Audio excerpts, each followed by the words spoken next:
మెదక్ పట్టణంలోని BRS party జిల్లా కార్యాలయం నుంచి రామ్దాస్ చౌరస్తా వరకు ఆదివారం బీఆర్ఎస్ నాయకులు నల్ల జెండాలతో ద్విచక్ర వాహన ర్యాలీ నిర్వహించారు. అక్కడ నిరసన కార్యక్రమాలు నిర్వహించారు. ఈ సందర్భంగా బీఆర్ఎస్ పార్టీ జిల్లా అధ్యక్షురాలు మాజీ ఎమ్మెల్యే పద్మదేవేందర్ రెడ్డి మాట్లాడుతూ, కాంగ్రెస్ ప్రభుత్వం కక్ష సాధింపు చర్యలతో కావాలని మాజీ ముఖ్యమంత్రి కేసీఆర్ పై ఫోన్ ట్యాపింగ్ పేరుతో సిట్ ముందుకు పిలిపించిందన్నారు. తెలంగాణ రాష్ట్రాన్ని తెచ్చిన వ్యక్తి 10 సంవత్సరాల పాటు రాష్ట్ర అభివృద్ధికి అహర్నిశలు కృషి చేసిన వ్యక్తి కేసీఆర్ను కక్ష సాధింపు చర్యలతో ఇబ్బందులు పెట్టడం సమంజసం కాదని మండిపడ్డారు. అక్రమ కేసులకు భయపడే ప్రసక్తే లేదన్నారు. కాంగ్రెస్ ప్రభుత్వానికి ప్రజలు తగిన గుణపాఠం చెప్తారని అన్నారు.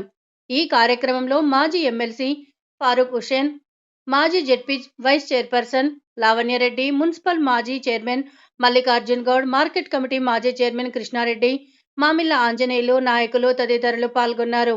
తెలంగాణ రాష్ట్ర సాధకుడు, 4 కోట్ల ప్రజల తెలంగాణ రాష్ట్రాన్ని సాధించి పెట్టిన ఒక గొప్ప వ్యక్తి, ఒక మహోన్నతమైన వ్యక్తి, తెలంగాణ ప్రజల కష్టాలు తీర్చి తెలంగాణ రాష్ట్ర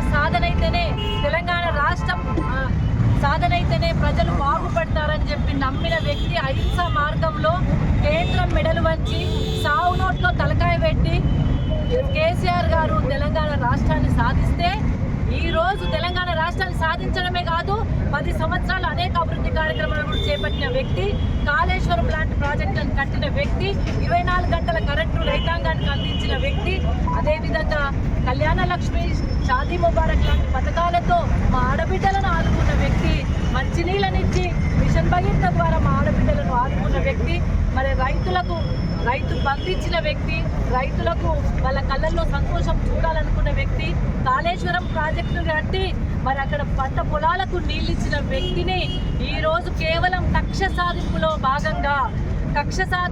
భాగంగా రేవంత్ రెడ్డి గారు, ఈ ప్రభుత్వము గౌరవ కేసీఆర్ గారిని అవమానపరిచే విధంగా, ఇబ్బంది పెట్టే విధంగా, ఏ తప్పు చేయకపోయినప్పటికీ ఓసారి కాళేశ్వరం అనే పేరుతో, మరోసారి ఫోన్ ట్యాపింగ్ అనే పేరుతో ఇబ్బంది పెట్టే ప్రయత్నం, కుతంత్రాలు చేస్తుండ్రు.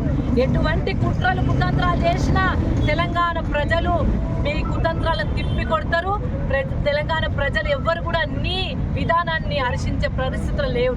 ఎందుకంటే కేసీఆర్ గారు ఏ తప్పు చేయలే, తెలంగాణ ప్రజల కోసం కష్టపడ్డాడు, 4 కోట్ల ప్రజల కోసం కష్టపడ్డ వ్యక్తి, తెలంగాణ రాష్ట్రాన్ని సాధించిన వ్యక్తి, దాదాపు 40 లక్షల ఎకరాలకు నీళ్ళు ఇచ్చిన వ్యక్తి, మా ఆడబిడ్డలకు ఒక ఆరాధ్య అన్న లెక్క ఉన్న వ్యక్తి, మా ఆడబిడ్డలకు పెన్షన్లు ఇచ్చి ఆదుకున్న వ్యక్తి, అలాంటి వ్యక్తిని ఈరోజు మీరు కుట్రపూరితమైన చర్యలతో కేవలం టైంపాస్ రాజకీయాలు, డైవర్షన్ పాలిటిక్స్ ఇబ్బంది పెట్టాలని మొన్న గౌరవ కేసీఆర్ గారు అంత పెద్ద వ్యక్తి ఒక లెటర్ రాసి, ఎలక్షన్ల తర్వాత నేను ఎలక్షన్లో బిజీ ఉంటా, ఎలక్షన్ల తర్వాత నన్ను ప్రశ్నించండి, నేను దానికి సహకరిస్తా అని చెప్పినప్పటికీ కూడా ఎలక్షన్లలో